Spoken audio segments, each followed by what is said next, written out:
Any question or comment? Yes? A question just Yeah, go ahead. I just wonder whether you said there was some form of manipulation you thought was particularly wrong. Can you say it a bit louder? I had the impression that you could see various kinds of manipulation, and you understood that some forms are worse than others. Is that true? Do you think that some forms that are worse than others? True or not? Yeah. Okay, so it was something bad. Something bad happened, something wrong. Huh? Yeah. So why don't you say it? Say, Oscar, you did something bad, tell me. I told you, you don't want to Oh, you said, Oscar, you manipulate. Did I agree with you? Yeah. Did you tell me there was something wrong? Then you asked me, it's bad? I said, yeah. What was, okay, but did I ask you if it was bad? Yeah. Yes? Show us what's bad. Do what you say, show it what's bad. Sure, it was bad. No, show us, what was bad. Show one thing that was... Show. Yeah, something that was bad. Say, ooh, this is not nice, this is bad. Go ahead. Because you had no option. You had to think like Oscar thought. Okay, so I forced Janet to think like I do. Yes? That's the way I understand it. Okay, is there another way to understand it? Maybe, yeah. Which one? You didn't force her? No, but go ahead, explain. What was this thing? I don't know, because I think you forced her to believe. Yes, I forced her to believe. So what do you see there in that activity?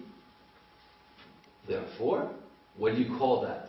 Somebody that does something to force the other one to do. It's manipulating. No, but it has a name. You know, that's an art. It has a name. Do you know this? Yeah. Who knows the name of this art she's describing? To get someone, Rhetoric.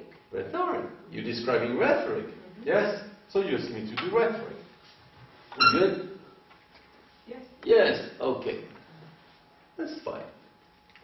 Who agrees this is rhetoric? Raise your hand. Who thinks this is not rhetoric? Raise your hand. Keep your hand up. And ask one of those people, why do you say this is not rhetoric? This is the proof they will give to you. Paula, why do you think this is not rhetoric? Because I think Janet had no option. It was logical. It was logical. I thought that it's past. It's not continuing to the present and to the future. I think Oscar didn't force Janet. Okay, so what was it then that forced? It was not manipulating. No, what is it that forced? If it was the Oscar, what was the force? The reason? Reason.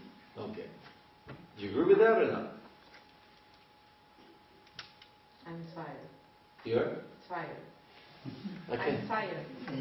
Oh, you're tired. I cannot think anymore. So at the point where your friend's provoking reason, it makes you tired.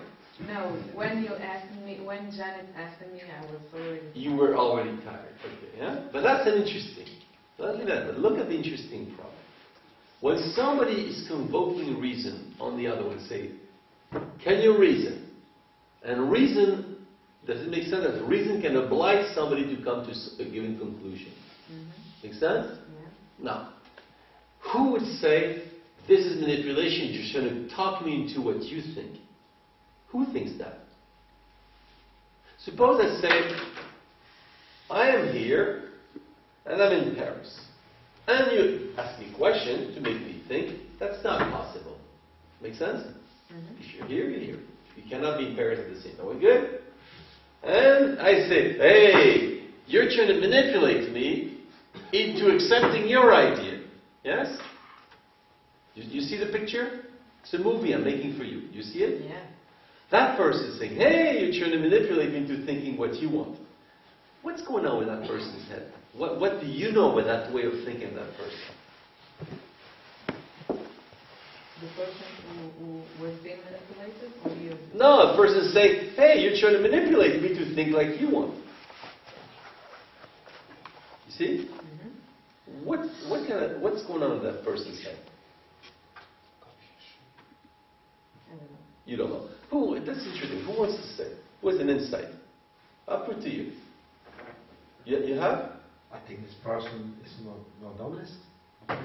Okay, for you it's dishonesty, yeah? Alright? Yeah. Who has another idea? Paranoia. Paranoia, dishonesty. Is a paranoid person dishonest or no? No. No. Just paranoia, dishonesty. Another one. You want to disqualify the other person? Yes, so what do you call that? Is that paranoia? No. Is that dishonesty?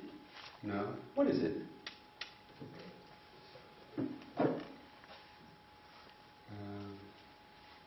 Beschuldigen, to accuse. What is that? What attitude is that? If it's not dishonesty, if it's not paranoia, what do you call that? You have a word for it? Defensive. Defensive? Yes. Okay. Another one. A logical problem. Yes, so if a person has a logical problem, that person is? Illogical. Yes, and generally, what do we use for people who have a hard time with logic? What do we call them? Say they're how? You have a word for those? Unclever. Unclever. No. Avoid using a negative something. Yeah. Who has a word? Somebody has a hard time with logic? Yeah? Irrational. Irrational. Yeah, irrational? Yes? Okay. So what do we, you have another one? They said we illogical. Illogical. Okay, illogical. Okay. Why don't we start with the list? But see, because, and that's what you have to find out. If somebody does that, you have to see why is that. Is he being paranoid? Defensive? What was yours? Dishonest. Dishonest? Yeah? Was he conscious? Was he not conscious? Was he trying to survive? Was he, what was going on? Is he having a hard time with logic? Right? Is it simply somebody that doesn't want logic? What is it? And that's what you have to find through questions. Because when you see this, maybe some things hint at one thing, maybe some other thing. But these are interesting because there are different reasons why someone would refuse invitation to reason. Yes? But the first thing you do is to be able to do that job, you have to have a minimal consciousness and trust in what you do. Otherwise you can't do that. You just think, well, he's got his opinion, I have my opinion, yes? Yeah. Okay. Obviously you can't both be here and in Paris. But is that example comparable to her example when she said, I wish, and you ask, is it past or is it present? And she said both. Is it more possible that both is applicable to that example than being in Paris or being here? Okay, let me tell you. Let's go on the Paris. If somebody tells me that it's both, I say, well, I say, first of all, if somebody says there's no contradiction, for me there's a problem. If somebody says there's a contradiction, but then I would tend to say, then how do we solve the problem? How is blah, blah, blah. Then you might say, well, physically, you can be both. It cannot be both, but mentally you can be both. Something like that, Or you can be physically here, but mentally you're in Paris for some reason, yes? Yeah. But for me, the first step is to admit there's a problem. If the person... It's okay, Ken, we're not talking about you. We're talking about being Paris and not Paris. Okay? Because I see it's an emergency, so let me finish that, okay? If the person... Because, see, for me, the passage is a capacity to think common reason. To be able to think with the other one. If I tell somebody, he says, I'm in here in Paris, and the person says, hey, there's a problem. No, there's no problem. I have to be able to say, okay, I agree with you, there is a problem. And then, there's an acceptance of what is common.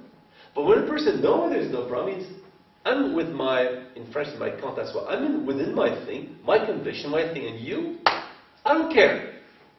And for me, the capacity to reason is a capacity to know what the other is thinking, to predict what the other one is thinking, to take charge of the other one is thinking. But the person who's not in reason is not capable of doing that. You just say, I make my point and I don't care what you think, which is very common with philosophy professors, by the way. You know? And so that's why I say, that's why that when I tell someone, are you surprised that nobody agrees with you? You know? Do you know what's going on? No, no problem. Look, you know, then, you see what I mean? So it's not, for me, there is no contradiction that cannot find a reason. None, none. That's basic dialectics. Any contradiction, you can always find something, including on dead and alive. I defy you to find two things opposite that we cannot find a way to reconcile. Typical Hegelian or whatever dialectics. But the problem is when someone denies there's a problem, then there's a problem. It's never in the problem there's a problem, it's in the denial of the problem there's a problem.